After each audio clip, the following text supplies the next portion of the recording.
Welcome to The Lion's Share, the podcast where family, faith, football, finance, and fun come together.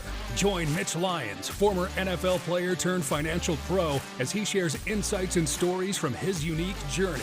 From navigating the financial playbook to celebrating life's touchdowns, this podcast is all about living a balanced and fulfilling life. So buckle up your chin strap, say your prayers, and let's dive into the game plan for a prosperous future both on and off the field. And welcome to The Lion's Share, where we talk about family, faith, football, finance, and fun. I'm Mitch Lyons, your host, and I'm looking forward to this series I'm starting today. We are going to be looking at NFL coaching leadership lessons from all the coaches I played for in my 7-year career. And today I'm going to start with Jerry Glanville. He was my head coach in Atlanta. And for those of you that are NFL fans, you probably remember Jerry Glanville, the man in black, coached for the Houston Oilers for a number of years. And then ultimately came over to the Atlanta Falcons and coached there from 1990 through 1993. He was actually the man that drafted me into the NFL. I was a 6th-round pick, 151st pick overall in the 1993 draft. And Jerry was coaching the team, and he was quite a character. And my first experience with Jerry was actually prior to the draft when I was at the Senior Bowl down in Mobile, Alabama, which is basically a meat market of a week's length, putting on all your wares and showing NFL scouts what you have under the hood. And first practice, it's pouring, it's raining cats and dogs, and they decided to move practice into a basketball stadium, which doesn't usually occur in the course of a football season. But we practiced in the basketball arena in Mobile, and I'm coming off a knee injury from my last game, my senior year in November at Michigan State. I got hurt, hyperextended my knee, sprained my MCL at Illinois. So I was kind of coming back. I was a late invite to the Senior Bowl, so I went down there kind of not 100% confident in my knee. And we go right from stretching to the whistle blows, and we were going off to one-on-ones. We get warmed up at tight end drills, and then we go right over to meet the linebackers for one-on-one run blocking. Keep in mind, we're on a basketball floor. The basketball floor is raised a few inches, and there's coaches sitting right in the front row. We're over by the edge of the court, and the first guy I see is this guy dressed in black, Jerry Glanville, with a big old silver belt buckle, black boots, cowboy hat, sunglasses, even though we're inside. He was quite a character. So, I was interested then, and I lined up against Darren Smith, who was coming out of the University of Miami, who would later be drafted by the Cowboys and play on their 3 Super Bowl teams in the 90s, winning 3 times. So he had a pretty good career, but good player. And I came off the ball, and I had a pretty good block against him. And I remember Glanville taking notice, so I thought they might be interested. There'd been a scout that had been a few of our practices in the fall at Michigan State. So I knew they had interest, and I was getting some feelers from some of the coaches that would come work us out and whatnot. But as I ultimately get drafted by him, and coming into Atlanta, you've had some interesting characters there, because Jerry, the one thing Jerry taught you how to do was have fun. Jerry loved life, still loves life. I think he's 82 years old now. Coached a long time, coached as recently as 2019, actually, in the CFL. But just a lighthearted guy, loved life, got everything out of it he could, and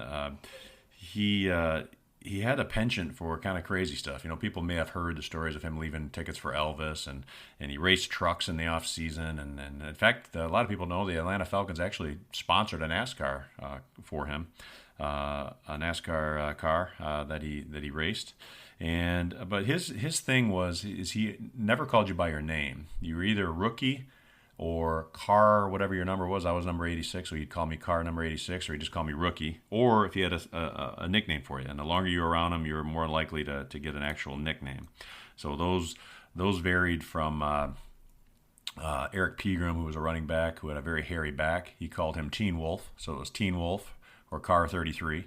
And then he had other guys, Mike Ruther, who was a lineman. He was a bit of a crotchety old lineman, and his nickname was Badger for obvious reasons. He liked to badger people, and especially rookies. He liked to badger us big time. It would actually give you the wrong snap count coming out of the huddle. If you didn't hear it clearly in the huddle and you're on scout team or whatnot, hey Badger, what's it on? He'd tell you the wrong count just so you jump off sides. He was that kind of guy. But anyway, but Jerry's other thing that he's known for is in NFL films where he's yelling at an official and he says, "This is the NFL," which stands for not for long. If you keep making calls like that, that's kind of where I was first exposed to him when he was coaching the Oilers, and he just he was a guy that players like to play for.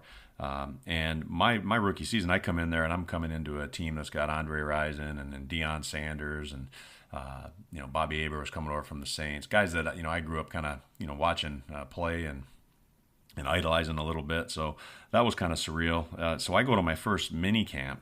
This is in June of 1993. And they had signed Pierce Holt. Pierce was a defensive lineman from San Francisco, and they had guaranteed him $7 million for 3 years to come over and try to revamp the Falcons' defense. In fact, they had a marketing shtick that year that it was going to be the brick wall defense. So first minicamp, we don't have helmets on. We don't even have pads. You just have jerseys on.